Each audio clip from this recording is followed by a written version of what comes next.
በነገራችን ላይ እንደዚህ አይነት እድል ተመቻችቶ ያውቅ፣ ለዚያውም የዩኒቨርሲቲና የሃይስኩል መምህራን የተሳተፉበት።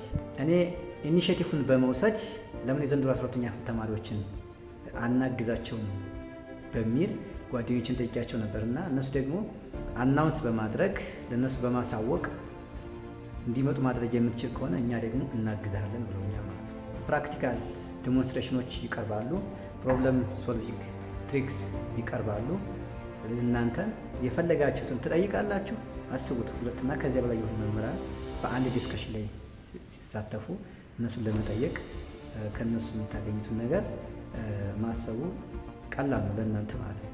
ከእናንተ የሚጠበቀው ምንድን ነው? ከታች በማስቀምጥላችሁ የቴሌግራም እና የዩቲዩብ ቻናል ሊንኮችን ተጠቅማችሁ በፊዚክስ ነው የምንጀምረው። እኛ የፊዚክስ ሰዎች ነው ይህንን ነገር ቀድመን ያሰብነው። ስለዚህ ብዙ ሆናችሁ የምትመጡ ከሆነ ደግሞ ሌሎችንም ኤክስፓንድ እናደርጋለን ማለት ነው። ማቴማቲክስ፣ ኬሚስትሪን ኤክስፓንድ እናደርጋለን።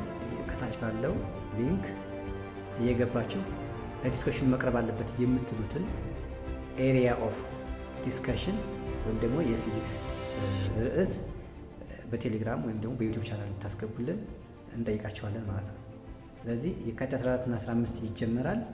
ማንኛቸውም እንዲያመልጣችሁ አንፈልግም። በገጠርም በከተማም ያላችሁ ኢንተርኔት ያላችሁ ማለት ነው፣ ይሄ እንዲያመልጣችሁ አንፈልግም።